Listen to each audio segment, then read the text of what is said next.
अच्छा, ये first year biology का चैप्टर नंबर 10 है और इसके इम्पोर्टेंट क्वेश्चन है, रिव्यू है, डेफिनेशन और क्वेश्चन है।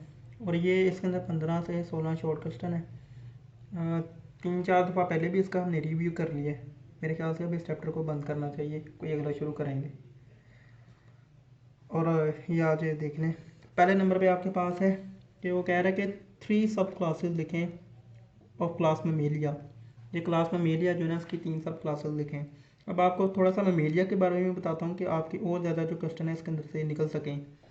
मेमेलिया क्या होते हैं? क्लास जो मेमेलिया है ना, ठीक है, या जो ग्रुप मेमेलिया, इसके अंदर मैमल्स आते हैं। और जो मैमल्स है ना, ठीक है, वो वाले मैमल्स की 3 करेक्टरिस्टिक्स होते हैं। उनके नाम, जिस्म के ऊपर बाल होते हैं, ठीक है। उनकी जो फीमेल है अपने यंग वन को अपनी ब्रेस्ट के ज़रिए, मिल्क के ज़रिए फीड करती हैं, ठीक है। और तीसरे नंबर पे आप कह सकते हैं कि ये जो मैमल्स हैं, ठीक है, काफ़ी देर तक अपने बच्चों को रेयर करेंगे, यंग वन को रेयर करेंगे या पालेंगे, ठीक है। ये 3-4 मेजर करेक्टरिस्टिक्स हैं क्लास मेमेलिया से बिलोंग करने वाले एनिमल्स की। फिर ये जो मेमेलिया ना, ठीक है, इसके आगे 3 सब क्लासेस आती हैं। पहले नंबर पे है प्रोटोथीरिया, दूसरे नंबर पे मेटाथीरिया और फिर तीसरे नंबर पे आ जाते हैं यूथेरिया। ये जो प्रोटोथीरिया है ना, ठीक है, ऐसे मैमल जो कि एग लेइंग होंगे, अंडे देंगे, ठीक है। उसके बाद आपके पास आता है मेटाथीरिया। मेटाथीरिया ऐसे मैमल्स होते हैं जो कि पाउच मैमल्स हैं, ठीक है। पाउच मैम लिखा हुआ है, मैंने जगह छोटे से वैसे मैंने एब्रीविएशन की हुई है।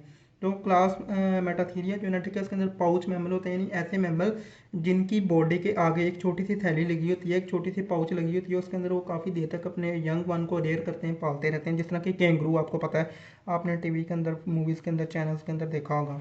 उसके बाद आगे यूथीरिया। ये जो यूथीरिया है, ये प्लेसेंटल मैमल है। प्लेसेंटल मैमल कौन से होते हैं?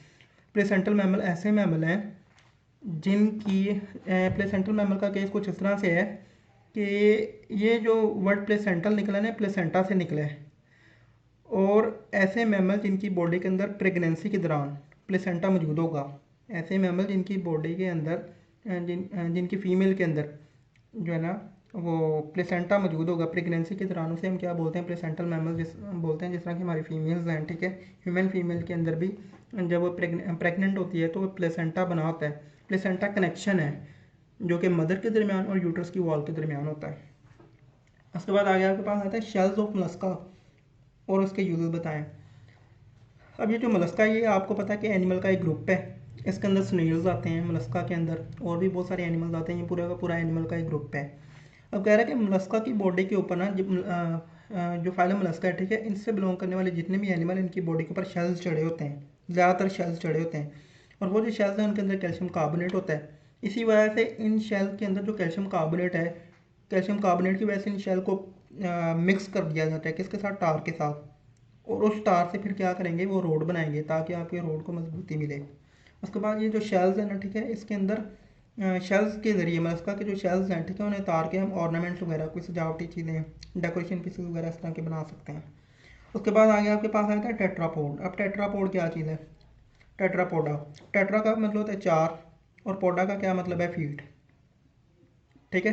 तो ऐसे एनिमल्स जो कि 4 लिम्स भी रखते हैं, हाइंड लिम्स भी रखते हैं, उन्हें हम क्या बोलते हैं? टेट्रापोडा बोलते हैं। कि यानी वो एक ऐसे ग्रुप के अंदर आएंगे जिसे टेट्रापोडा बोला जाएगा।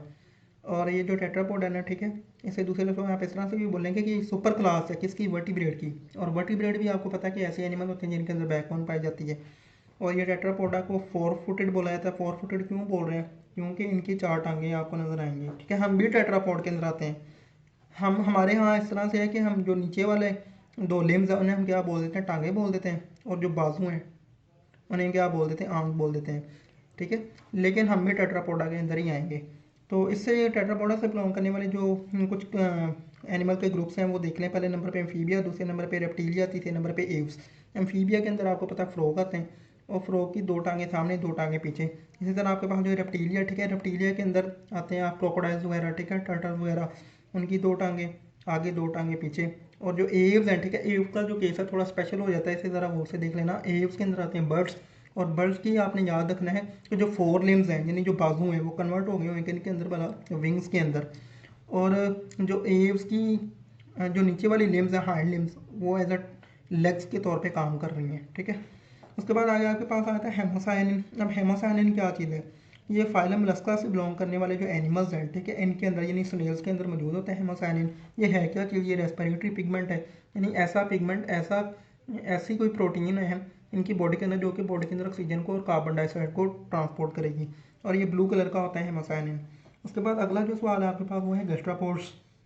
अब ये जो गैस्ट्रोपोड्स है ना, ठीक है, ये एसिमेट्रिकल होते हैं, यानी इनकी बॉडी की कोई रेगुलर तरतीब नहीं होती, और इनकी बॉडी के ऊपर कॉइल्ड शेल चढ़ा होता है। कैसा शेल चढ़ा होगा? इस तरह का कॉइल्ड शेल चढ़ा होता है जो कि इनकी बॉडी को कवर कर रहा होता है। फिर अगला जो क्वेश्चन है वो आपके पास पूछेगा कि स्फेलोपोड्स क्या होते हैं। बायो के अंदर जहाँ पे भी स्फेलो आ जाए ना, इसका क्या मतलब होता है? हेड, और पोड्स का क्या मतलब होता है? फीड। तो ऐसे एनिमल जिनके अंदर हेड भी पाया जाएगा और फीड भी पाए जाएंगे उन्हें हम क्या बोल देते हैं? स्फेलोपोड बोल देते हैं। और स्फेलोपोड के अंदर क्या है जी कि बायलेटरल सिमेट्री के बायलेटरल सिमेट्री से क्या मुराद है कि बॉडी को लंबाई के रुख काटा जाए, तो बॉडी लेफ्ट और राइट साइड में डिवाइड हो जाए तो उसे हम क्या बोलते हैं? बायलेटरल सिमेट्री बोलते हैं। फिर ये डोर्सो वेंट्रली कंप्रेस होते हैं या फ्लैटेंड होते हैं। डोर्सो का क्या मतलब है? डोर्सल साइड की बात कर रहा है। वेंट्रल का क्या मतलब है? वेंट्रल साइड की बात कर रहे हैं। आपने हमेशा याद रखना है कि एनिमल की बैकबोन वाली साइड जो होती है डोर्सल साइड बोलते हैं। एनिमल की जो नीचे वाली साइड है, बेली वाली साइड, उसे हम क्या बोलेंगे? वेंट्रल साइड बोलेंगे। तो इनकी बॉडी जो है ना, ठीक है, ऊपर से भी कंप्रेस होती है, नीचे की तरफ से भी कंप्रेस हुई होती है, चिपटी हुई होती है बॉडी। और इनकी बॉडी के ऊपर बल्कि इनकी बॉडी के अंदर शेल मौजूद होता है और रिड्यूस होता है, बहुत कम इनकी बॉडी के अंदर शेल मौजूद होता है अंदर वाली साइड में। उसके बाद आगे आपके पास आता है रेडियोला। अब ये जो रेडियोला है ना, ठीक है, ये क्या है? ये एक टंग लाइक स्ट्रक्चर है जो कि स्नेल के मुंह के अंदर मौजूद होता है, माउथ के अंदर मौजूद होता है। इसे रेडियोला को रेस्पिंग टंग भी बोलते हैं। रेस्पिंग टंग से क्या मुराद है कि ऐसे टंग जिसके ऊपर छोटे छोटे टीथ लाइक स्ट्रक्चर होंगे, ऐसे टंग जिसके ऊपर छोटे छोटे टीथ लाइक स्ट्रक्चर होंगे, और ये अपनी इसी रेडियोला से या रेस्पिंग टंग से अपने जो लीव्स हैं, ठीक है, जो पौधों के लीव्स हैं उन्हें काट पाएंगे, स्क्रैप कर पाएंगे और कंज्यूम कर पाएंगे। उसके बाद आगे आपके पास आया था मेंटल। अब मेंटल क्या चीज़ है? ये जो मेंटल है, ठीक है, ये भी मोलस्का से बिलोंग करने वाले एनिमल की करेक्टरिस्टिक्स है। और इसके अंदर क्या होता है कि ये ग्लैंडुलर एपिथेलियल एनवेलप भी बोला जाता है इसे। मेंटल को क्या बोलेंगे? ग्लैंडुलर एपिथेलियल एनवेलप बोला जाता है। और ये मोलस्क के ऊपर एक कॉलकेरियस शेल बनाता रहता है, यानी ऐसा शेल बनाता रहता है मोलस्क के ऊपर जो कि कैल्शियम कार्बोनेट से बना होता है। शेल से क्या होगा? शेल से मोलस्क को प्रोटेक्शन मिलती है, हिफाजत मिलती है। हम आगे देखते हैं।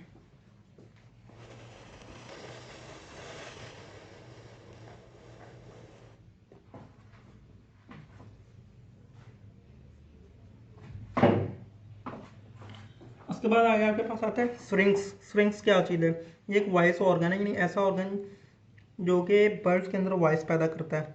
और ये बर्ड की करेक्टर आपको पता चल गया। और ये ट्रैकिया का जो लोअर एंड है, ट्रैकिया क्या होती है?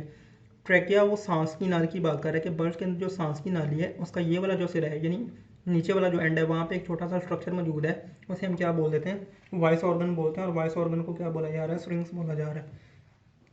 उसके बाद आगे आपके पास आएगा प्लेटीहेल्मिन्थस। ये जो प्लेटीहेल्मिन्थ है, ठीक है, इनके अंदर वो कह रहा है कि दो एग्जांपल बताएं। ये भी प्लेटीहेल्मिन्थ क्या है? ये भी एनिमल का एक ग्रुप है। इसके अंदर ज़्यादातर वर्म्स वगैरह आते हैं, जिस तरह के प्लेनेरिया वगैरह और लिवर फ्लूक वगैरह। ये जो लिवर फ्लूक है, ठीक है, ये कुछ एनिमल के लीवर के अंदर रहता है, वहाँ से ब्लड को सक करता रहता है और नुकसान पहुँचाता है, ठीक है। और ये जो प्लेनेरिया, ठीक है, ये फ्लैट सा होता है और ये भी वर्म है। उसके बाद आगे आपके पास पूछेगा कि ये बहुत इंपॉर्टेंट क्वेश्चन है, स्विम ब्लैडर। अब ये जो स्विम ब्लैडर है ना, ठीक है, ये क्या है? ये एक बैलून लाइक स्ट्रक्चर होता है जो कि फिशेस के अंदर मौजूद होगा। और ये क्या, इसे क्या बोला जाता है? बयंसी एडजस्टर। बयंसी एडजस्टर से क्या मुराद है कि आपने हमेशा याद रखना है कि फिशेस के अंदर एक बैलून लाइक स्ट्रक्चर है, जैसे स्विम ब्लैडर बोलेंगे। जब इसके अंदर गैस भरी होगी तो फिशेस ऊपर की तरफ आ जाती हैं। जैसे स्विम ब्लैडर के अंदर से गैस निकलती है तो वो फिशेस जो है नीचे की तरफ, यानी समंदर के तल की तरफ, नीचे की तरफ जाना शुरू कर देती हैं, ठीक है। इस वजह से स्विम ब्लैडर को फिशेस के अंदर बेयंसी एडजस्टर बोला जाता है, क्योंकि ये इन्हें फ्लोट करने की भी सलाहियत देता है और सिंक करने की भी सलाहियत देता है फिशेस को। उसके बाद आगे आपके पास आएगा रिजेम्बलेंस बताएं एकाइनोडर्म्स और हेमिकॉर्डेट्स के दरमियान।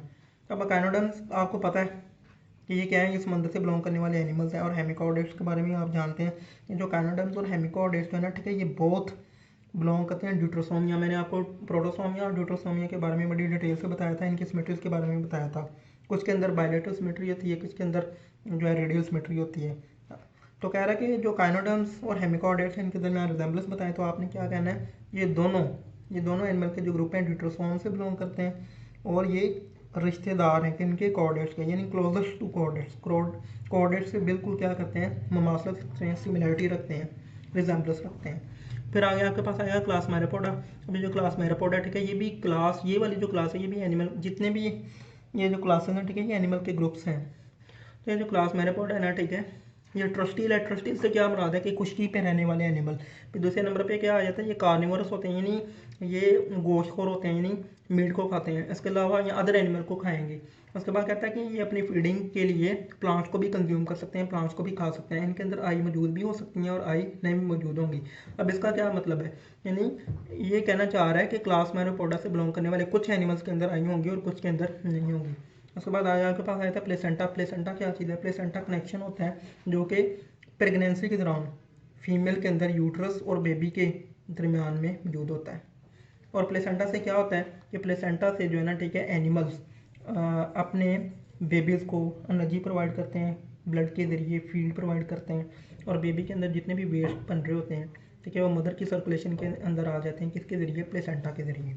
इसके बाद आगे आपके पास आएगा कि हार्मफुल मलस्क बताएं। हार्मफुल आपको बताया कि ये जो मलस्क हैं, ठीक है, इनके अंदर जो सबसे बड़ी एग्जांपल है वो आपके पास क्या है, स्नेल्स। तो इसके अंदर पहले नंबर पे तो आपके पास आएगा कि ये जो मलस्क हैं, ठीक है, ये किसे नुकसान पहुंचाते हैं, गार्डन को नुकसान पहुंचाएंगे। गार्डन के अंदर जितनी भी कल्टीवेशन हुई हुई है, वेजिटेशन हुई हुई है, ग्रीनरी हुई हुई है, उससे नुकसान पहुंचाते हैं, यानी ये प्लांट्स को खाते हैं मलस्क। उसके अलावा ये फाइलम मलस्का के अंदर एक एनिमल है, उसे बोलते हैं शिपवर्म। अब ये जो शिपवर्म है ना, ठीक है, ये लकड़ी से बने जो जहाज़ हैं, यानी लकड़ी से बनी जो कश्तियाँ होती हैं, उनकी वुड को क्या करता है, नुकसान पहुंचाता है, ठीक है। और ये आपका जो है ना इस चैप्टर का रिव्यू ख़त्म हो गया। इसका हमने 4-5 दफ़ा इसके सेशन कर लिए। अब अगला चैप्टर आपने मुझे बता देना बायो का कि किसका रिव्यू करना है, ठीक है। अल्लाह हाफ़िज़।